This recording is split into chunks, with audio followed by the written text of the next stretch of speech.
하나님의 말씀은 요한복음 19장 28절에서부터 30절까지 말씀을 보도록 합니다. 요한복음 19장 28절에서 30절까지 세 구절이니까 우리 다 함께 한 목소리로 읽어보도록 하겠습니다. 다 함께 읽습니다. 그 후에 예수께서 모든 일이 이미 이루어진 줄 아시고 성경을 응하게 하려 하사 이르시되 내가 목마르다 하시니 거기 신 포도주가 가득히 담긴 그릇이 있는지라. 사람들이 신 포도주를 적신 해면을 옷을조에 매어 예수의 입에 대니 예수께서 신 포도주를 바르신 후에 이르시되 다 이뤘도다 하시고 머리를 숙이니 영원히 떠나 가시니라. 아멘. 여러분들 알다시피 오늘은 성금요일입니다. 따라서 이제 항상 우리가 고난주간에 주님을 생각하고 해야지만 오늘 주님께서 이제 십자가에서 모든 걸 다 이루신 날이기 때문에 좀 더 다른 날보다도 좀 거룩한 마음으로 지내야 할 것입니다. 먼저 우리가 잘 아시지만 예수님의 고난의 여정을 보게 되면 먼저 그림의 도표를 참조하시면 가장 먼저 다락방에서 초유의 만찬을 이제 거행하셨고 이제 1번이라 쓴 길이 바로 그 길입니다. 그리고 이제 겟셋마네 동산에서 기도하시고 그 다음에 체포를 당하신 다음에 대사장 법정인 곳에 재판을 받게 됩니다. 그러고 난 다음에 빌라도에게 보내고요. 빌라도 법정에서 다시 빌라도가 헤롯궁에게 보냅니다. 여기에서 다시 헤롯궁에서 빌라도에게 보내고요. 거기에서 재판이 끝난 다음에 골고다 십자가에 이제 가서 못 박힌 것을 보게 됩니다. 시간적으로 구체적으로 이미 다 아시지만 조금 더 한번 보도록 하겠습니다. 목요일 밤에 6시에서 9시 사이 6월절 만찬을 드셨고요. 그리고 목요일 밤 10시에서 12시에 겟셋마네 동산에서 기도를 하십니다. 그리고 난 다음에 새벽에 0시 정도에 체포가 됩니다. 한밤중에 체포를 당하셨고요. 금요일 새벽 1시에서 3시 사이에 아까 그림 본 대로 두 제사장으로부터 신문을 받아요. 여기에서 이제 사형 선고를 이렇게 내리지만 자신들은 사형 선고할 최고 법정이 아니었습니다. 한마디로 당시에 로마에 지배하여 있었기 때문에 자기들이 사형 선고를 하고 사형을 시킬 수가 없었습니다. 그래서 빌라도에게 보내게 된 것이고 금요일 새벽 3시에서 6시 사이에 빌라도에게 사형 선고를 받게 됩니다. 이게 빌라도도 생각해 볼 때 아니 이런 새벽에 잠을 자야 할 시간에 이 죄인을 보내가지고 재판을 이렇게 요구한 것을 볼 때에 이제 이 빌라도도 여러 가지로 이미 우리가 잘 아시지만 양심의 가책을 받잖아요. 그래서 이제 죄가 없다. 그래 3번씩이나 말을 했음에도 불구하고 민중들이 못 받게 달라 소리치니까 오늘날 말하면은 데모를 일으켰죠. 그러다 보니까 결국은 빌라도는 나는 죄가 없다. 그리고 손에 물에 손을 씻었지만은 결과서는 서류에 서명을 함으로 이제 사형 판결이 내려지게 됩니다. 그리고 금요일 오전 9시에 십자가에 달리게 되고요. 금요일 오후 3시에 지금 오늘 읽어드렸던 본문의 말씀 다 이루었다 라고 하시고 운명을 하십니다. 이 시간이 바로 약 한 6시간 정도 되었습니다. 다시 말씀드리면 십자가에 못 박힌 다음에 운명하시기까지는 6시간 정도 그렇게 십자가에서 매달려 있었다라고 이제 보시면 되는 것입니다. 예수님께서 십자가를 통해서 다 이루어졌기 때문에 그 이루셨다는 말은 구속 역사가 이루어졌다. 모든 죄인이 예수님을 믿음으로 영생을 얻게 되었다라는 말씀입니다. 그렇다면 오늘 우리를 위해서 받으신 고난은 어떤 고난인가? 여러 가지 있지만 짧게 몇 가지만 소개를 하고자 합니다. 그 첫 번째가 인생의 슬픔을 담당하신 분이셨다.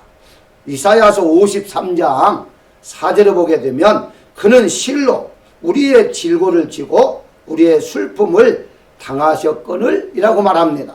이 말은 우리가 받아야 할 모든 슬픔, 특히 죄로부터 이제 오는 모든 슬픔, 이거 조금 더 연장한다면 지옥에 간다면 영원토록 끝나지 않는 그 고통 중에 받는 슬픔을 예수님께 다 해결시켜 줬다라고 보시면 되는 것입니다. 그래서 크고 작은 슬픔들은 이미 예수님께서 십자가를 통해서 해결시켜 주셨기 때문에 우리가 살아가는 과정 속에 좀 슬픔이 오고 고통이 오게 되면 예수님을 생각하면서 마태복음 11장 28절에도 수고하고 무거운 짐진 자들아 다 내게로 오라 내가 너희를 쉬게 하리라 라는 말씀을 기억하면서 이미 우리의 모든 고통과 슬픔은 예수님이 담당하셨다라는 생각으로 편안한 마음으로 슬픔을 해결해야 할 것입니다. 두 번째는 우리의 허물과 죄악으로 인한 고난을 받으셨는데요. 다시 이사야서 53장 5절에 보게 되면 그가 찔림은 우리의 허물을 인하며 그가 상함은 우리의 죄악을 인함이라 라고 말씀하시므로 예수님의 고난은 바로 우리가 받아야 할 고난이었다. 다만 우리의 죄와 허물을 대신 담당하시기 위해서 가시면류관을 쓰시고 목과 창 등으로 찔리시며 고난을 당하신 것은 본인의 죄가 아니라 바로 우리의 죄 때문이다. 좀 더 크게 말한다면 지구상에 70억이 넘는 이 모든 사람들을 위해서 그 이유는 로마서 3장 10절에 나오는 것처럼 의인은 없나니 한 사람도 없다. 즉 이 지구상의 모든 사람은 죄인이기 때문에 그 죄인들을 위해서 주님께서 십자가에서 돌아가셨다라고 성경은 말씀하고 있습니다. 그래서 우리 인간의 허물과 죄악을 대속해 주시기 위해서 십자가에서 고난당하신 예수님을 믿고 의지하는 자에게는 용서와 긍휼을 베푸신다는 사실을 우리가 믿어야 할 것입니다. 갈라디아서 1장 4절에 보게 되면 그리스도께서 하나님 곧 우리 아버지의 뜻을 따라 이 악한 세대에서 우리를 건지시려고 우리 죄를 대속하기 위하여 자기 몸을 주셨다라고 분명히 말씀하고 있습니다. 다시 말씀드리지만 예수님께서 십자가에서 돌아가신 것은 우리의 모든 죄를 용서해 주시기 위해서다라는 것을 믿어야 할 것입니다. 세 번째는 우리가 평화를 누리기 위하여 주님이 친히 고난을 받으셨는데요. 이사야서 53장 5절에 그가 징계를 받음으로 우리는 평화를 누리고 라고 말씀합니다. 하나님과의 사이에 죄악이 가로막혀 있을 때에 우리는 평화를 누릴 수가 없었습니다. 죄악으로 막힌 담이 무너질 때만이 하나님의 평화가 우리에게 임하는 것인데, 예를 든다면 비 오는 날 비행기를 타고 하늘 높이 올라가게 되면 그곳에는 비가 오지 않는 경우가 많습니다. 왜냐하면 바로 높은 곳에 올라가면 구름은 낮은 곳에 형성되어 있기 때문에 그곳에는 햇빛이 찬란하게 비치지만 아래는 구름으로 덮여 있기 때문에 그 구름 밑에만 비가 오는 것이죠. 그래서 구름 아래 있는 사람은 태양을 볼 수가 없고 구름만 보이니까 바로 계속해서 비가 오는 것만 볼 수밖에 없습니다. 그러나 구름 위에는 비가 아니라 햇빛이 있는 것처럼 우리 죄가 마치 구름처럼 하나님과 우리 사이를 이제 막아놓았다라고 보시면 됩니다. 그래서 구름이 없어지면 바로 햇빛을 볼 수 있는 것처럼 우리 죄가 없어지면 바로 하나님을 볼 수가 있는 것이고, 그래서 주님께서 그 죄악을 완전히 해결시켜 주기 위해서 십자가에 못 박히신 것이다. 이제는 하나님과 우리 사이에 막혔던 담, 구름 이런 것들이 다 사라졌다는 사실을 우리가 믿어야 할 것입니다. 그래서 누가복음 2장 14절에서는 높은 곳에서는 하나님께 영광이요, 땅에서는 하나님이 기뻐하시는 사람들 중에 평화로다 라고 말씀하시므로 주님께서 십자가에서 해결하는 것이 무엇이냐?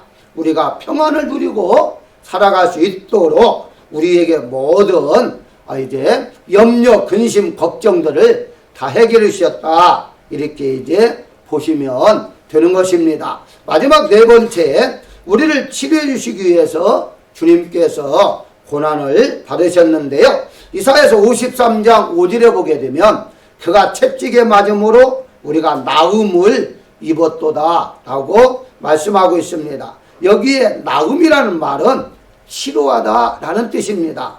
이제 모든 것이 해결받았다 하는 말과 같습니다. 예수님의 십자가 고난은 우리의 영과 마음의 병과 그리고 육신의 병까지도 모두가 다 치료해 주시기 위해서 받으신 고난이다 라고 보시면 되는 것입니다. 그렇기 때문에 우리 영적인 병, 예수님 믿지 않는, 하나님 믿지 않아서 영원한 병 걸린 불치의 병도 예수님을 믿음으로 우리가 영생을 얻게 되었고, 마음의 병이 들어서 늘 근심과 염려 속에 살고 있었던 그 마음, 악한 마음까지도 하나님께 다 해결해 주실 뿐만 아니라 우리가 때로는 육체의 질병도 주님께 친히 짊어지셨기 때문에 우리가 육신적인 질병 올 때에 예수님의 십자가를 생각하면서 물리칠 수 있도록, 치료받을 수 있도록 기도가 필요하다라고 말씀을 드릴 수가 있습니다. 그러므로 능력이 나타날 줄 우리가 믿어야 하는데, 어떤 능력이냐? 하나님을 믿을 때에 믿음의 역사, 바로 하나님의 말씀의 역사가 우리 영과 혼과 마음, 몸 모든 전체를 치료해 준다는 사실을 믿어야 할 것입니다. 우리는 흔히 상처를 받았다 하는 말을 자주 하고 있는데요. 이 상처는 이 세상 그 어떤 것도 치료를 받을 수가 없습니다. 물론 세상에 받는 상처, 세상적으로 치유받을 수가 있겠죠. 그런데 이제 세상적인 아닌 영적인 상처는요, 오직 하나님만, 즉 예수님만 믿음으로 치료를 받을 수 있다는 사실을 우리가 분명히 믿어야 할 것입니다. 다른 길은 없습니다. 오직 예수님 믿는 길만이 우리의 영혼에 상처받은 것을 치료받아 영생을 누릴 수가 있는 것이거든요. 에레미야서 30장 17절에서 여호와의 말씀이니라, 내가 너의 상처로부터 새 살이 돋아나게 하여 너를 고쳐주리라 라고 말씀합니다. 우리가 영원히 지옥 가서 살 수밖에 없지만 예수님을 통해서, 십자가를 통해서 우리의 상처를 치료해 주시고 영생을 누리게 하셨다는 사실에 대한 우리는 늘 감사하는 마음으로 살아가야 할 것입니다. 그러면 우리가 감당해야 할 고난은 무엇인가? 주님께 우리를 위해서 이와같이 모든 것을 해결해 주셨다면 우리가 또 감당할 고난이 있습니다. 잠시 한번 보면 요셉을 한번 생각하면서 타인 때문에 주어지는 고난도 있다는 사실을 우리가 인정해야만 됩니다. 창세기 45장 5절에 보게 되면 당신들이 나를 이곳에 팔았다고 해서 근심하지 마소서, 한탄하지 마소서, 하나님이 생명을 구원하시려고 나를 당신들보다 먼저 보내셨나이다 라고 말하고 있습니다. 우리가 잘 아는 대로 요셉은 본인에 의해서 고난받은 것이 아니라 아버지의 사랑을 너무 많이 받고 있으니까 형들로 인해서 바로 고난을 받았고 난데없는 노예 생활을 했다는 것을 볼 수가 있습니다. 더 나아가서 감옥까지도 가서 어려움을 다 이제 믿음으로 말미암아 극복했는데요. 나중에 그 요셉이 고백하기를 당신들의 나를 이곳에 팔아서 내가 고생했다고 생각하지 말아라. 하나님이 이미 이제 나를 먼저 보내신 것이다. 얼마나 넓은 마음으로 형제들을 용서했습니까? 아마 일반적인 사람들이라면 이만큼 고생했으면 두고 보자 이렇게 아마 생각을 했을 거예요. 그런데 이 요셉은 이제 이런 고난을 통해서 이제 더 성장했고 이제 또 성공한 삶을 살 수가 있었기 때문에 하나님의 뜻이다 라고 맡긴 것입니다. 따라서 우리가 타인 때문에 받는 고난이 이 세상 살아가면서 있을 수가 있습니다. 이럴 때에 로마서 8장 18절에 나온 대로 생각하건대 현재의 고난은 장차 우리에게 나타날 영광과 비교할 수 없도다 라는 말씀을 우리가 기억하면서 잘 참아내야 할 것입니다. 두 번째는 스스로 택한 고난이 있는데요. 바울입니다. 사도행전 20장 24절에 보게 되면 내가 달려갈 길과 주 예수께 받은 사명 곧 하나님의 은혜의 복음을 증거하는 일을 마치려 하면은 나의 생명조차 조금도 귀한 것으로 여기지 아니하노라 라고 말하고 있습니다. 사도 바울은 스스로 고난의 길을 선택했습니다. 한마디로 복음 전도함에 있어서 많은 어려움이 있겠지만 그것을 이제 스스로 선택해서 고난을 받았던 거죠. 그래서 그는 이런 고백을 합니다.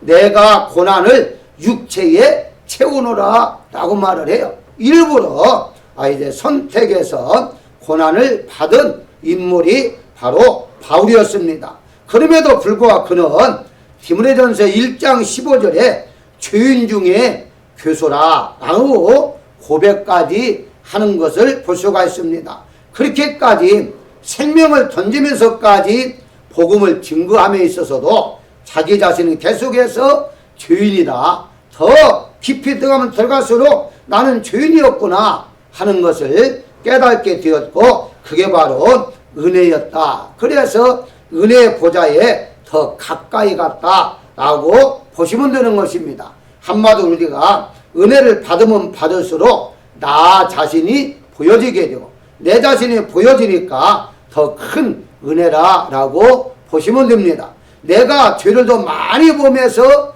죄인이라 느끼는 것이 아니라 바울처럼 바로 은혜를 받으니까 죄인이라는 사실을 느꼈던 것이지 죄를 범해서가 아니라는 사실입니다.